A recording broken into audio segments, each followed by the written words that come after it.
আসসালামু আলাইকুম, কেমন আছেন সবাই? আশা করছি যে যেখান থেকে আমার আজকের ভিডিওটি দেখছেন সবাই অনেক বেশি ভালো আছেন।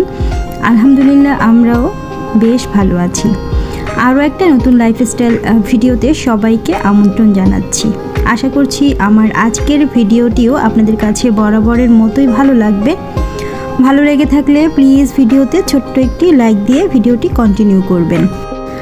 আর আজকের ভিডিওটি মূলত আমি সাজিয়েছি, আপনারা তো জানেন আমি চেন্নাইয়ের ভেলোরে এসেছি সিএমসি হসপিটালে মেয়ের ট্রিটমেন্ট করার জন্য। তো এখানে এসে আপনারা কোথায় উঠতে পারেন সেই সম্বন্ধেই ছোট্ট একটু ধারণা দেব। আশা করছি আপনারা অনেক বেশি উপকৃত হবেন আমার আজকের ভিডিওটি দেখে। এই যে স্বাগতম লেখা, স্বাগতম গেস্ট হাউস লেখা যেই হোটেলটি, এই হোটেলেই মূলত আমরা উঠেছি। আর এটা কিন্তু সিএমসি হসপিটাল থেকে 10 মিনিটের পথ, 10 মিনিট পথ হেঁটে আসলেই কিন্তু আমাদের এই গেস্ট হাউসটি পড়বে। তো আপনারা চাইলে কিন্তু সিএমসি হসপিটালের আশপাশ দিয়েও অনেক হোটেল বা লজ রয়েছে, আপনারা চাইলে দেখে শুনে বুক করে নিতে পারেন, কোনো সমস্যা নেই। তবে আমরা যেহেতু বাচ্চা কাচ্চা নিয়ে এসেছি তো আগে থেকেই আমরা এই গেস্ট হাউসটি বুক করে রেখেছিলাম। গেস্ট হাউসে যে রুমে থাকবো আমরা সেই রুমগুলো বুক করে রেখেছিলাম। তো আমরা যে গেস্ট হাউসে উঠেছি এই গেস্ট হাউসটি মূলত 3 তলা বিশিষ্ট একটি ভবন। তো 3 তলায় প্রত্যেকটা ফ্লোরে কিন্তু 8 থেকে 9টা করে রুম রয়েছে। তো আমরা কিন্তু 3য় তলাতেই উঠেছি, 3য় তলার 306 নম্বর যে রুম, এই রুমে উঠেছি। আর পাশাপাশি আরও একটা রুম আমরা নিয়েছিলাম 308 নাম্বার রুম। তো পরবর্তীতে আমাদের প্রয়োজন হচ্ছিল না বিধায় কিন্তু আমরা একটা রুমে শিফট হয়ে যাই। এখানে কিন্তু ডাবল বেড আর ট্রিপল বেডের কিন্তু রুম রয়েছে, আপনারা আপনাদের পছন্দ অনুযায়ী কিন্তু নিয়ে নিতে পারবেন। তো যাই হোক, আর এইখানে কিন্তু আপনারা রান্না বান্না নিজেরাই কিন্তু রুমের মধ্যে বসে করে খেতে পারবেন, সেই ব্যবস্থাও রয়েছে। এর জন্য কিন্তু এই গেস্ট হাউসের যে ম্যানেজার রয়েছে তার কাছ থেকে হাঁড়ি পাতিল সে দিয়ে দেবে। হাঁড়ি পাতিল যা যা প্রয়োজন হয় রান্নাবান্না করার জন্য, গ্যাস সিলিন্ডার থেকে শুরু করে প্রয়োজনীয় সব কিছু দিয়ে দেবে। তো সেইখানে আপনাদেরকে কিছু টাকা পেমেন্ট করতে হবে। আর এটা হচ্ছে আমাদের যে গেস্ট হাউস রয়েছে সেই গেস্ট হাউসের ছাদের অংশটুকু। তো এইখান থেকে কিন্তু পাথরের যেই পাহাড় রয়েছে সেই পাহাড়ের সুন্দর একটা ভিউ আপনারা দেখতেই পেলেন। আর অসম্ভব সুন্দর কিছু দৃশ্য কিন্তু উপভোগ করা যায় ছাদ থেকে। তো সেইগুলোই আপনাদের সাথে একটু একটু করে আমি শেয়ার করছিলাম। আর সবুজ গাছপালা কিন্তু চারিদিকে ভরপুর ছিল, এই কারণেও কিন্তু অনেক বেশি ভালো লাগছিল এইখানটাতে এসে। আর এখানে কিন্তু আপনারা প্রচুর পরিমাণে বাঙালি পাবেন, কলকাতার বাঙালি আর বাংলাদেশের বাঙালি। তো সেই জন্য কিন্তু আপনাদের কাছে খারাপ লাগবে না, ভালোই লাগবে। ম্যাক্সিমাম বাঙালিরাই কিন্তু সিএমসি হসপিটালে ট্রিটমেন্টের জন্য আসে। আর আপনারা জানেন নিশ্চয়ই যে সিএমসি হসপিটালের কিন্তু বেশ সুনাম রয়েছে, ট্রিটমেন্টের জন্য কিন্তু তারা খুবই বিখ্যাত। তো এই কারণেই দেখা যাচ্ছে যে বাঙালিরা এখানেই চলে আসে, শুধু বাংলাদেশি বা কলকাতার লোকজন নয়, এখানে কিন্তু অন্য অন্য দেশের থেকেও লোকজন আসে। আর এই যে হাঁড়ি পাতিলের কথা আমি বলেছিলাম, এই যে দেখতে পাচ্ছেন এখান থেকে কিন্তু যারা বাসায় বসে রান্নাবান্না করতে চায় তাদেরকে এক সেট হাঁড়ি পাতিল দেওয়া হয়। তার মধ্যে 2টা প্লেট, একটা কড়াই, একটা ভাত রান্না করার পাতিল, আর হচ্ছে 2টা ঢাকনা দেয়া হয়, একটা ডেক্সি দেয়া হয়, আর সাথে কিন্তু একটা খুন্তি, একটা চামিচ দেয়া হয়। এগুলোর ভাড়া প্রতিদিন হচ্ছে 10 টাকা করে। আর গ্যাস সিলিন্ডার এখানে কিন্তু 2 লিটার, 2.5 লিটার, 5 লিটার পর্যন্ত গ্যাসের সিলিন্ডারগুলো দেয়া হয়। তো আমরা আসলে প্রথমে এসে 2 লিটারের একটা গ্যাস সিলিন্ডার নিয়েছিলাম। তো সেইটার প্রাইস ছিল 300 রুপি। আর হচ্ছে এর পরবর্তীতে আমরা 5 লিটারের একটা গ্যাস সিলিন্ডার নিয়েছি, সেইটার প্রাইস পড়েছে 600 রুপি। তো এই ছিল রান্নাবান্না। তবে যারা অনেক দিনের জন্য আসবেন তারা কিন্তু বাসায় রান্নাবান্না করে খাওয়াটাই আমার কাছে বেস্ট মনে হয়।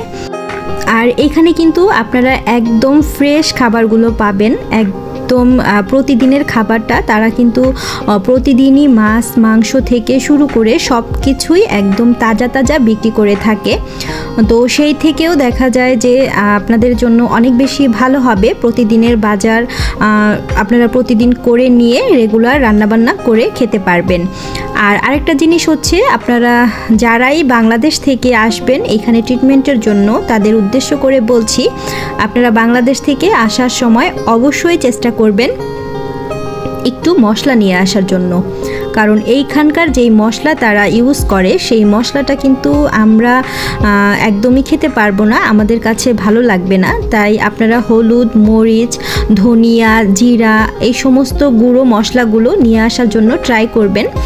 আর যারা বেশ কিছুদিন সময় হাতে নিয়ে আসবেন, যে আপনাদের অনেক দিন হয়তো বা থাকতে হবে, সেই উদ্দেশ্যে যদি আসেন তাহলে চেষ্টা করবেন একটু বিরিয়ানি মশলাটাও নিয়ে আসার জন্য। কারণ এইখানে কিন্তু তারা একদমই বিরিয়ানি খেতে পছন্দ করে না, বিরিয়ানি মশলাটা পাওয়াই যায় না। সেই ক্ষেত্রে আপনাদের ঘরে যদি বাচ্চা কাচ্চা থেকে থাকে বা মন চায় একটু খেয়ে নিতে, তার জন্য আপনারা একটু বিরিয়ানি মশলাটা নিয়ে আসতে পারবেন। এছাড়া এখানকার চাল, তেল, ডাল থেকে শুরু করে সব কিছুই কিন্তু পাওয়া যায় খুবই কম দাম বাংলাদেশের তুলনায়। তো কথা বলতে বলতে কিন্তু আমি আমার রুমে চলে এসেছি। আর আমার বাচ্চারা দেখতেই পাচ্ছেন, ওরা বসে বসে একটু খেলাধুলা করছিল। আর এই রুমটা হচ্ছে 3 বেডের একটি রুম, ডাবল বেড রয়েছে একটি, আর পাশাপাশি কিন্তু একটি সিঙ্গেল বেডও রয়েছে। তো আমরা এর আগে যে রুমগুলোতে উঠেছিলাম সেই 2টা রুমই কিন্তু ডাবল বেডের ছিল, আর পাশাপাশি ছিল না। একটা রুমের দূরত্ব কিন্তু একটা রুমের থেকে এই মাথা ওই মাথায় ছিল। এই কারণে হচ্ছে আমার বড় ছেলে থাকার জন্য একটু ভয় পাচ্ছিল, ওর কাছে একটু ভয় ভয় লাগছিল, বিধায় কিন্তু আমরা এই রুমটা নেওয়ার সিদ্ধান্ত নিয়েছি। তো যেহেতু 3 বেডের একটা রুম, আমরা কিন্তু সুন্দরভাবেই এখানে থাকতে পারছি, কোনো রকমই কোনো ঝামেলা হচ্ছিল না। আর আপনারা বাংলাদেশ থেকে আসার সময় কি কি জিনিসপত্র নিয়ে আসবেন সেই কথাগুলো একটু বলছি। আর এই যে দেখতে পাচ্ছেন জানালা দিয়েও কিন্তু সুন্দর পাহাড়ের ভিউটা দেখা যায়, অসম্ভব ভালো লাগে যখন জানালা থেকে এই দৃশ্যগুলো দেখি। তো বাংলাদেশ থেকে আসার সময় চেষ্টা করবেন অবশ্যই একটা নাইফ নিয়ে আসার জন্য। এখানে কিন্তু যে বটিটা দেয়া হয় কাটাকাটি করার জন্য, সেই বটি দিয়ে কিন্তু কোনোভাবেই কাজ করা সম্ভব নয়, তাই চেষ্টা করবেন একটা নাইফ নিয়ে আসার জন্য। আর ছোট্ট একটা আয়নাও যদি পারেন সাথে করে নিয়ে আসবেন, কারণ এইখানে কিন্তু এক্সট্রা কোনো আয়না দেয়া নেই। আর শীতের সময় যদি এসে থাকে তাহলে ভুলেও কিন্তু শীতের কোনো পোশাকই নিয়ে আসবেন না, কারণ এইখানে কিন্তু সব সময়ই গরম আবহাওয়াটাই বিরাজ করে। যেহেতু পাহাড়গুলো রয়েছে, পাহাড়গুলো কিন্তু পাথরের তৈরি পাহাড়। আমি আপনাদের সাথে সামনের যে কোনো একটা ভিডিওতে শেয়ার করব, আমরা পাহাড়ে ঘুরতে গিয়েছিলাম, তো সেইখানকার ভিউগুলো আমি আপনাদের সাথে শেয়ার করব, তো তখন দেখলেই কিন্তু বুঝতে পারবেন। আর এখন হচ্ছে আমি আপনাদের সাথে আমরা যেখান থেকে বাজার করে থাকি সেই বাজারে কিছু কিছু দোকানপাট বা কিছু কিছু অংশ আপনাদের সাথে শেয়ার করছি। এই যে ভিডিও ফুটেজটুকু দেখতে পেলেন, গরুর মাংস বিক্রি করা হচ্ছে। এখানে কিন্তু গরুর মাংসের দাম একদমই সস্তা, 220 টাকা থেকে শুরু করে 240 টাকার মধ্যে কিন্তু পার কিলো গরুর মাংস আপনারা পেয়ে যাবেন। আর মাছের বাজারের কথা যদি বলে থাকি, আপনারা যে কোনো ধরনের মাছ পিস হিসাবেও কিনতে পারবেন, আপনাদের যতটুকু প্রয়োজন হবে ঠিক ততটুকুই কিন্তু আপনারা কিনে নিতে পারবেন। আর তেল, ডাল, মশলা থেকে শুরু করে সব কিছুই কিন্তু তারা ছোট ছোট মেজারমেন্ট করে রেখে থাকে, যেমন 100 গ্রাম, 200 গ্রাম, 250 গ্রাম করে কিন্তু মেপে থাকে। তো আপনাদের যতটুকু প্রয়োজন হবে ততটুকুই আপনারা কিনে নিতে পারবেন, এতে করে কিন্তু কোনো রকম কোনো ঝামেলা পোহাতে হবে না।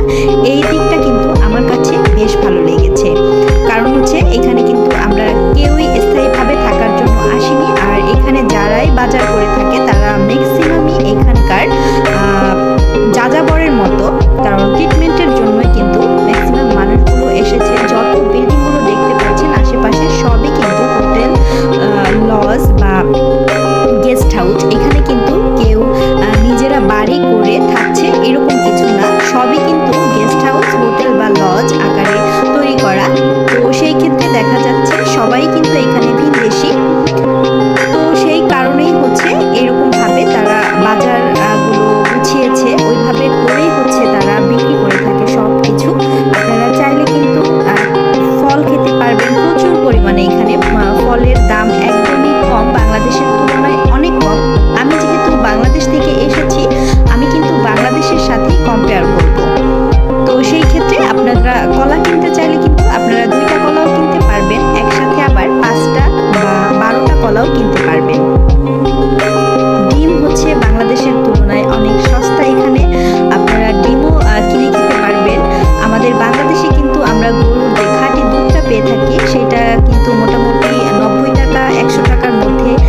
পাবেন আপনারা।